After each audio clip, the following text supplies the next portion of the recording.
What's up, guys? So today I'm going to be talking about Tremonti and their fourth studio album, A Dying Machine. So their bass player, Wolfgang Van Halen, was no longer in the band. Um, he decided to gracefully bow out. There was no bad blood between him and the rest of the band. It was just he had too many things on his plate to continue with this band. Mainly not only recording an album with the band Van Halen, but going on tour with them as well. I believe he was part of his own solo group at this point. So he just had too many things to continue with this band. Like I said, it was just he just peacefully decided to leave. It wasn't a bad situation whatsoever.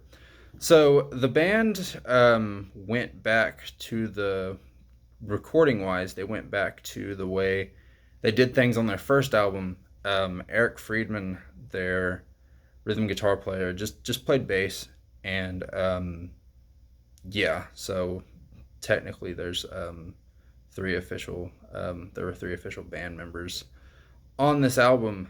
So without giving too much of the my thoughts of the title track away, um, this album is based on the title track "A Dying Machine" in more ways than one.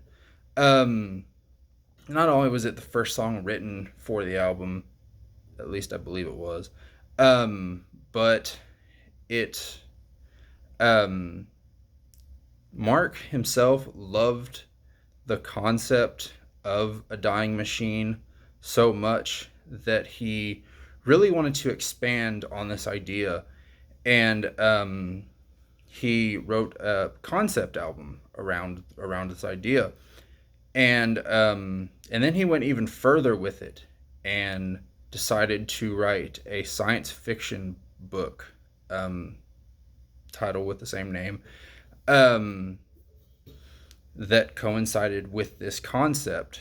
Um, and so we're going to hope that this this science fiction book that he created to go along with this concept album um, doesn't hinder doesn't hinder the listening just of the music in general too much, um, because already it's a tiny bit odd, um, and odd can be good. So let's just jump right in and see what happens.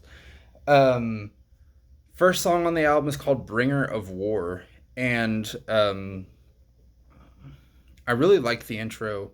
Um, you get not only some like drummer boy kind of war patterns, just kind of the drummer boy kind of marching in front of the soldiers, that kind of imagery. Um, but you get like the guitars; they're kind of ringing out, um, and it just really sets the tone for what you're going to hear with this song. And pretty comfortable to say that this, to this point, is one of the darker Tremonti songs for sure. Draw a line, paint it with blood in the sand. Um, you know, uh, Beg for the end if you please. Go ahead and get on your knees. Bringer of War. It very much encapsulates. Pretty sure that's the right word. Just the song. It's very very descriptive, almost like a bloody sort of song, if there ever was one. And the guitar solo, man, if that's not Dave Mustaine inspired, whew, I don't know what is. Very, very good guitar solo. Um, pretty, um, pretty good opening song. Not gonna complain. Pretty good.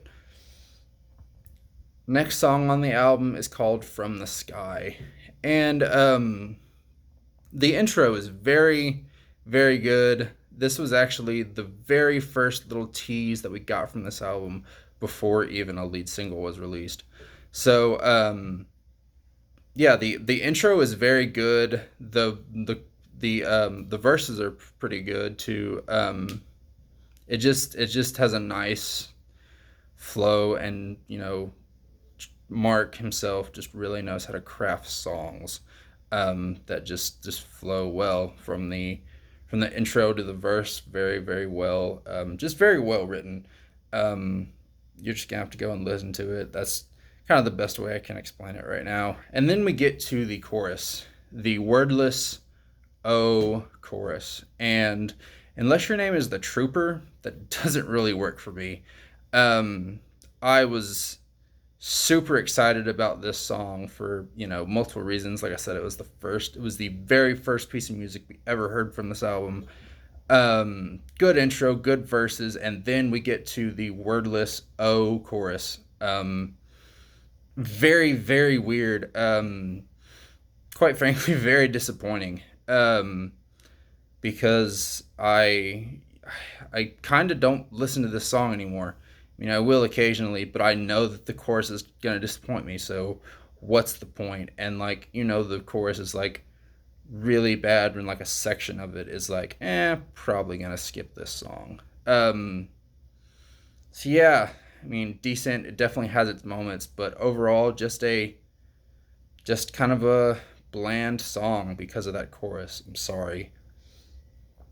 All right, next song on the album is the title track, "A Dying Machine." Um, and you have to really listen for it, but right before the main riff kicks in, it's almost the guitar distortion is kind of made to sound like it's kind of like robot noises. It's kind of cool, but you have to like really listen for it. And it happens like just before the main riff. It doesn't happen very long at all, so you really have to hone in and listen to it. Um, yeah. Um, so you definitely get the whole like. I mean, I don't want to say you get the science fiction feel, but like there's a lot of lyrics in here that you can imagine are very book specific. It's supposed to be, from what I hear, because I haven't read the book. I shouldn't have to read the book to enjoy this album, right? But we'll get there. Um, a lot of these lyrics are very what I would imagine to be book specific. It's supposed to be this conversation between like a human and a robot, and like the push and pull like love story. And that really, this is where we really start to have problems, because it's so specific to this one thing. Um, you can try to interpret it best you can if you don't want to read the book like myself. It's not that I don't want to read the book. I'm just not really a reader. I haven't read a novel since high school, probably. Um, and it's a decent song. It has its decent moments. Um, I like the verse, "As deep as any ocean, like the promise of the morning sun, never ending, never done." It's well written for what it is. Um, and of course, Mark himself loves this song, so it will probably be part of the live set forever, which is fine. Um, it's just a decent song. It's just a decent song with good drums, good, definitely good guitar. It's got a decent riff. The sections between the heavier verses and the sort of um, I don't want to say, I mean, it is a melodic chorus, but it's definitely, the verses are definitely heavier than the um well, and the pre-chorus is what was where it gets a little lighter. Decent song, not great by any means. All right, next song on the album is called "Trust," and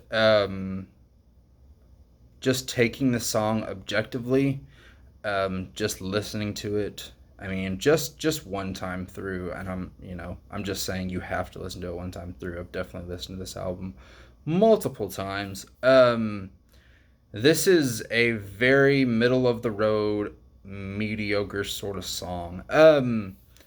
Th- there's a part where Mark hits like this really high note. It's towards the end.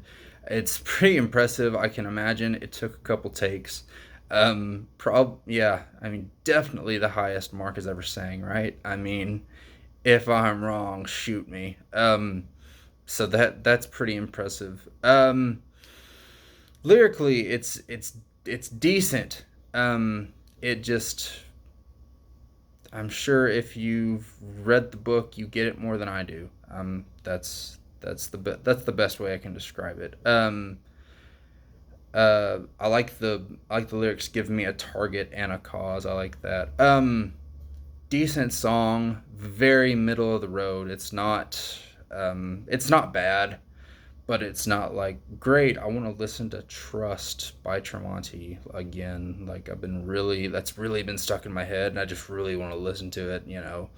The next time I'm in the car driving. Like, no, this isn't that type of song. It's just not very memorable. All right, next song is called "Throw Them to the Lions." And I like this song pretty good. I like the intro. It Mark is kind of the only one playing initially, and then it just kind of bangs into the main riff. Throw them to the lions. This vicious sort of attack song. Throw them to the lions. Um, yeah, yeah. It's and then the lyrics. The it's like the middle of the song. I guess you would call it the bridge.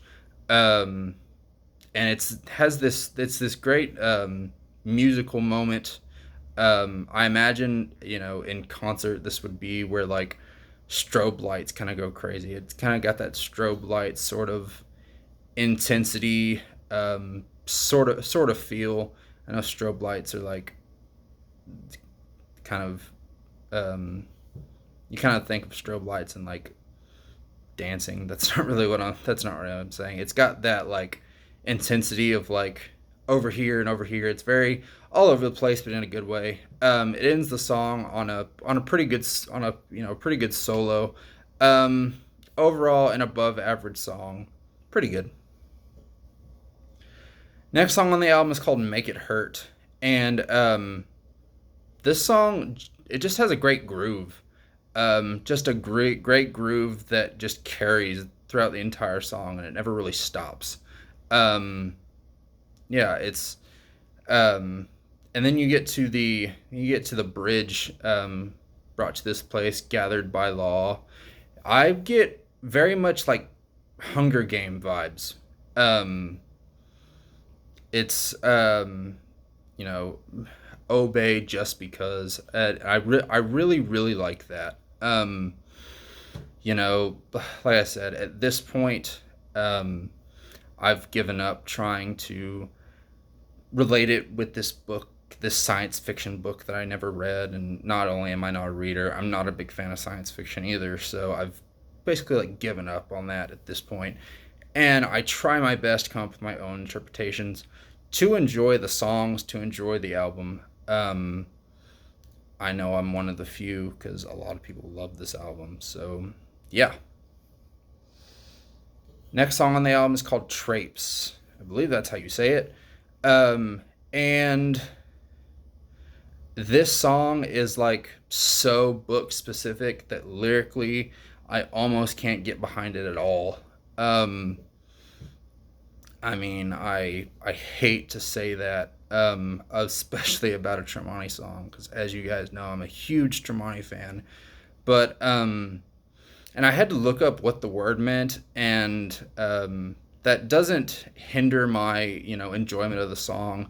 Hey, so what? I learned a new word. Like I had to go look it up. Oh well, if the song was like lyrically relatable, or I could put my own spin on it, it would be a good song. But this song lyrically is so book specific that it's ridiculous. You know, Let Me Drown, Traipse to the Back of the Woods. Musically, it's pretty good. It's got some, especially the intro. I like that a lot. I like the middle section musically, but not really a song I come back to. Sorry. Next song on the album is called "The First to the Last," and this is Tremonti's first attempt at writing almost a love song in a way. Very ballad quality. I mean, he's created ballads before, but lyrically, I mean, just listen to these lyrics. It's very almost love song quality, or an attempt at writing a love song. It works. It works pretty well. Um, you are the first, the last. Kind of when someone's married, like if I want you to be my last everything. No matter what came first, or in my wife and I's situation, we didn't really have many relationships until we met each other. So, the first, I want you to be my first, I want you to be my last, sort of thing. Um, and then there's kind of something at the end that kind of ruins my interpretation. Um, when you love, I swear it's not enough. But overall, pretty good song, pretty decent song, and for Tremonti to tread kind of different waters, I can definitely appreciate this song for what it is. Next song on the album is called "A Lot Like Sin." Excuse me, guys, I'm gonna move my camera.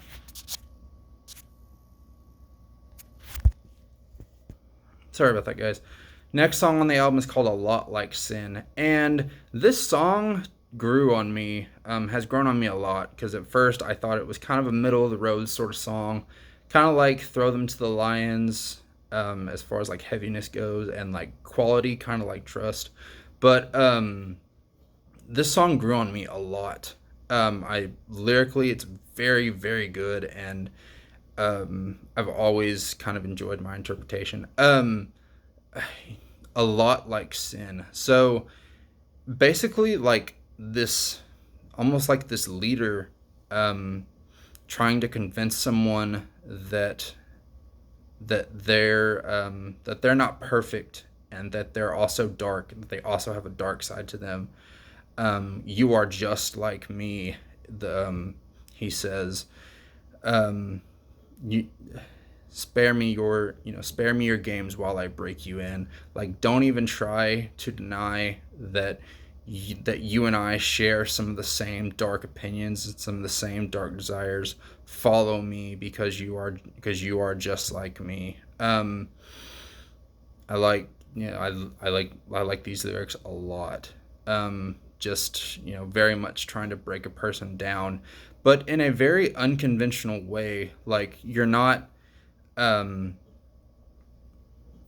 you're not trying to beat them, or like physically abuse them or anything. You're saying, you and I share the same dark opinions, so follow me and kind of embrace my twisted vision. It's a very interesting song lyrically. Got a pretty good solo at the end. Definitely a solid song. Thumbs up. Next song on the album is called "The Day When Legions Burn," and it's the intensity and the groove of "Make It Hurt," but it's kind of turned up to 10. Everything from Garrett's drum fill just to the intro itself. The intro itself reminds me a lot of Slayer. I know there's someone out there that agrees with me, but man, I mean, you could tell what Mark grew up listening to. Man, I mean, this is like, the intro specifically has Slayer just written all over it. And Garrett does an amazing job on the drums on this song, and it's moments like this where I'm so happy he's in this band. Very much kind of like Mark when he started out with Creed. You can say he was being underused, or his music was being simplified. Same thing with Garrett Whitlock. Um, um, ever since he arrived in this band, he has made his presence known on every single album, and I appreciate that to death. He does a great job. He's a great fit for this band, just absolutely amazing. Um, just the intensity never stops on this song. It's so guitar and drum oriented. It's very just this shotgun viciousness, and it ends with a great solo. Fantastic song. And that's kind of, I mean, I've thought other songs were good, and I've thought other songs were great on this album. So far, this is the, I don't want to say it's the only song because I really have to think about it, but yeah, the song's pretty damn fantastic, and I say that a lot with my reviews, and this is the first time I've said it in this review, so do with that what you will. Next song on the album is When the Silence Becomes Me, or As the Silence Becomes Me, excuse me.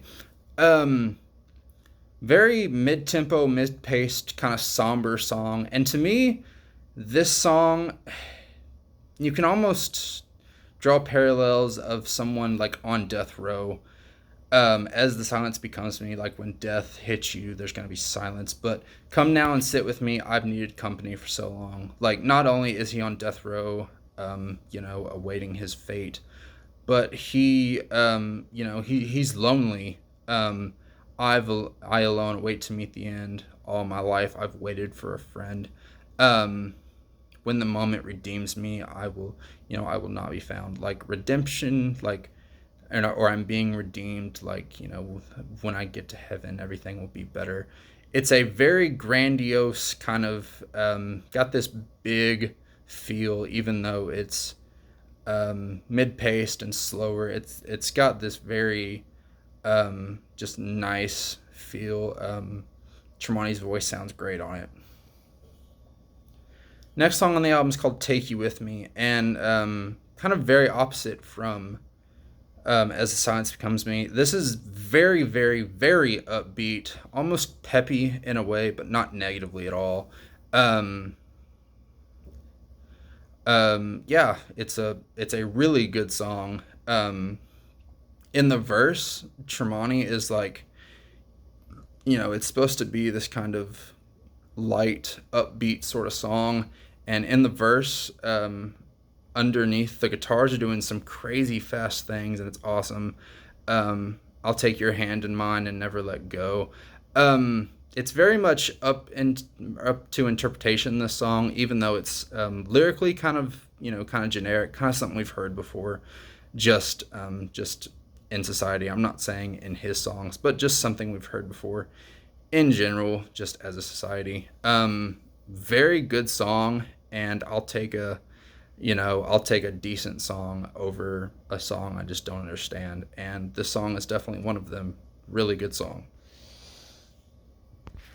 Next song on the album is called "Desolation," and this might as well be the last song on the album, and I'll tell you why in a second. But yeah, um, it's pretty good for what it is. Excuse me, guys. I'm gonna move my camera for a second.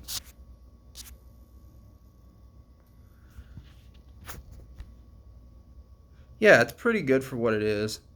And that ends part one because my camera's about to die. Sorry, guys.